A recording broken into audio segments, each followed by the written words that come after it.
Hello and welcome to Knowledge Source. So, the great Milkha Singh is no more. He has left the world yesterday in the night. तो आज के session में हम जानने की कोशिश करेंगे द ग्रेट मिल्खा सिंह के बारे में, इनके कंट्रीब्यूशन के बारे में, इनके अचीवमेंट्स के बारे में, इनके पर्सनल लाइफ के बारे में और किस तरीके का ये ओपिनियन रखते थे। जहाँ पे अगर बात करो यूथ को किस तरीके से मोटिवेट करना है, किस तरीके से जो नेशन की जो भी इश्यूज़ हैं उसको फॉरवर्ड आगे ले जाना है और एक यूथ में एक जागरूकता फैलानी है। तो इन सब इश्यूज़ पे आज हम डिस्कस करेंगे। But before starting this session I would like to say you can join through our Telegram channel and Facebook channel whose link is being given in the description, and don't forget to subscribe our YouTube channel so that you can recognize our precious efforts which we are giving to you. सो अगर आज बात करूं मैं, मिल्खा सिंह हमेशा कहते थे कि hard work, dedication और विल पावर, ये एक तीन ऐसे जो एक इम्पॉर्टेंट कंपोनेंट्स हैं किसी भी पर्सन के पास। अगर ये हैं तो आप ज़िंदगी में कोई भी मुकाम हासिल कर सकते हैं, कोई भी अचीवमेंट या फिर मैं कोई भी ऊंचाइयों को आप छू सकते हैं। ऐसा मिल्खा सिंह ऐसा सोचते थे। तो आप इनके जो थिंकिंग पैटर्न से आप ये सोच सकते हैं कि ये कोई एक नॉर्मल इंसान हो के इनके पास कोई ऐसे जादुई शक्ति नहीं थी, या फिर मैं बोलूँ ये ऐसा सुपर पावर इनके पास नहीं था जिससे कि वो इतने बड़े मुकाम पे उस टाइम पे जब इंडिया स्ट्रगल कर रहा था, जैसे कि 1947 में हमें आज़ादी मिली और इसके बाद से जिस तरीके के स्ट्रगल्स हमें देखने को मिल रहे थे, उस सब सिनारियों में जिस तरीके से मिल्खा सिंह ने जिस तरीके का अचीवमेंट हासिल की, ये एक बहुत ही अपलॉडिंग टास्क और एक बहुत ही कम्प्लेक्स टास्क है अगर उससे कंपेयर किया जाए। तो अगर हम देखें यहाँ पे मिल्खा सिंह, जैसा मैंने आपको बताया, at the age of 91 age, 91 साल की उम्र में उनको कोविड हुआ था और कोविड के कॉम्प्लिकेशंस के चलते लास्ट 2-3 मंथ से वो हमेशा से ही हॉस्पिटल्स में थे, बाहर आ रहे थे।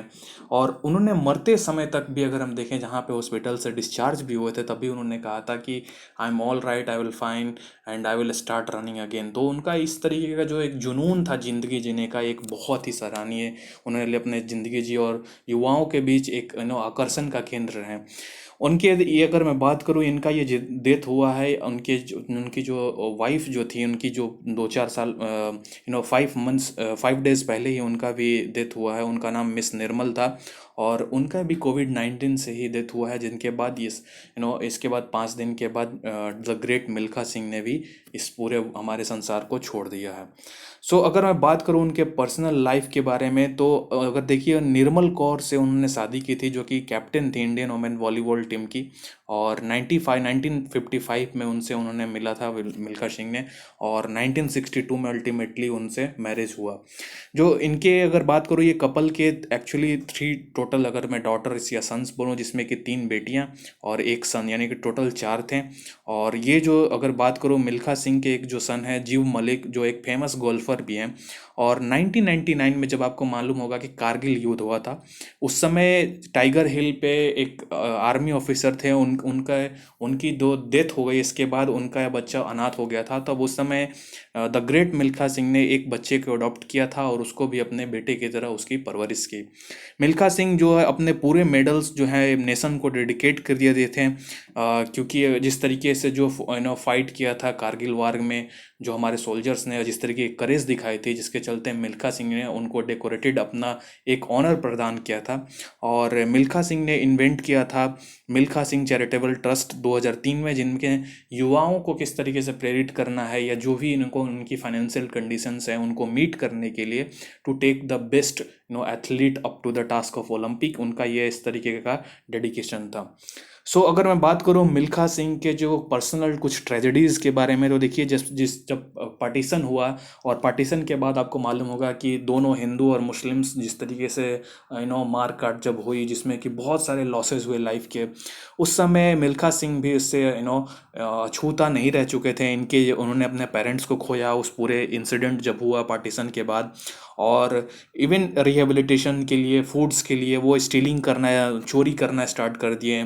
कुछ चीज़ें जो ट्रेन से चोरी करना स्टार्ट कर दिए, तो meet the year in needs, क्योंकि वो अनाथ हो चुके थे एक तरीके से। फिर जब उन्होंने अगर बात करूँ जिस तरीके के अचीवमेंट्स उन्होंने की जब इस पूरे ट्रेजेडीज़ के अलावा, तो ये कहीं ना कहीं एक जाहिर करता है कि मेंटली कितने स्ट्रांग थे ये पर्सन।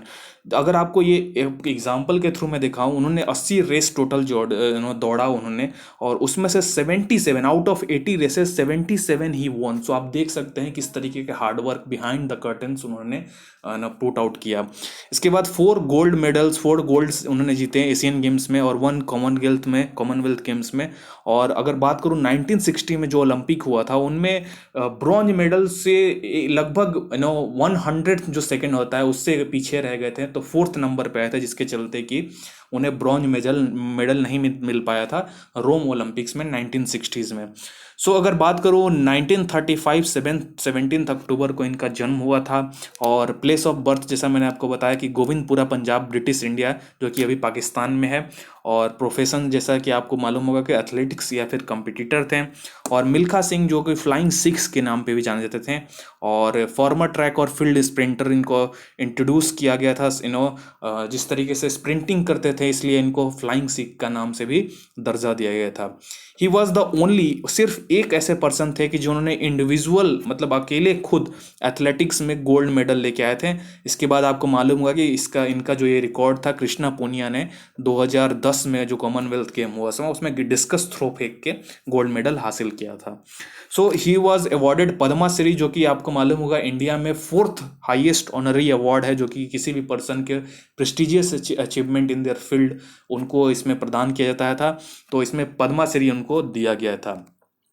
आप मिल्खा सिंह के लाइफ से या फिर जो भी अचीवमेंट्स हैं इनसे आप बहुत कुछ सीख सकते हैं। जिस तरीके से इन्होंने मोटिवेट किया यंगस्टर्स को, किस तरीके से अपने मेंटलिटी को ध्यान देना है, किस तरीके से आप कोई भी चीज़ें अचीव कर सकते हैं with the minimal capabilities you have if you are ready to put the highest ever efforts in terms of achieving anything. तो ऐसा मिल्खा सिंह का ये ओपिनियन था। और इसमें अगर बात करूँ क्या इनसे लेसन्स आप सीख सकते हैं, तो देखिए करेज टू मूव ऑन। सबसे पहले वो बोलते थे कि ये मैटर नहीं करता है कि आप तेज़ से दौड़ रहे हैं, ये मैटर करता है कि क्या आप कंटिन्यूसली इंप्रूव कर रहे हैं। तो इसलिए वो बोलते थे करेज टू मूव ऑन। इसके बाद उन्होंने ये हमेशा कहा है कि at first you don't succeed, अगर आप पहली बार में जीत नहीं पाते हैं तो फिर से ट्राई कीजिए और try try try and try again, ऐसा उनका मानना था। इसके बाद वो बोलते थे कि अगर आप एक बार कोई चीज़ अचीवमेंट हासिल कर लिए तो उसको आप लेके बैठे ना रहें, फिर नेक्स्ट चीज़ के लिए आप मूव ऑन करें। तो इस तरीके का ओपिनियन इन्हीं हमेशा रखते थे।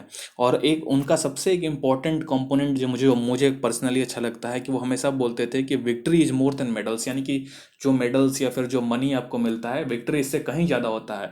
सपोज अगर आप एक मिल्खा सिंह के चलते आज किसी और एथलीट्स जो है स्प्रिंटर है उसके लाइफ में चेंजेस आए, या फिर उससे कुछ मिल्खा सिंह से कुछ कोई स्प्रिंटर सीख सकता है, तो ये सबसे बड़ी अचीवमेंट होगी मिल्खा सिंह की, ना कि वो मेडल्स गोल्ड मेडल लेके आए या फिर जो मनी उनको प्रोवाइड किया जाए। ये ऐसा मिल्खा सिंह का सोचना था। सो अगर आपको मिल्खा सिंह के बारे में कुछ और जानना है तो आप इनके ऊपर एक बहुत अच्छी मूवी बनी है, फरहान अख्तर जी ने बनाया था, और आप इस मूवी को देख सकते हैं, भाग मिल्खा भाग। ये बहुत ही बेहतरीन मूवी है और ये बहुत ही दुर्भाग्य है कि इंडिया ने ऐसे मूवी को ऑस्कर नहीं मिला है। So I really hope you guys have understood the whole concept and the kind of achievement that the great Milkha Singh has, and kind of he has contributed in terms of lifting the society. So that's it for today. Thank you as always for joining.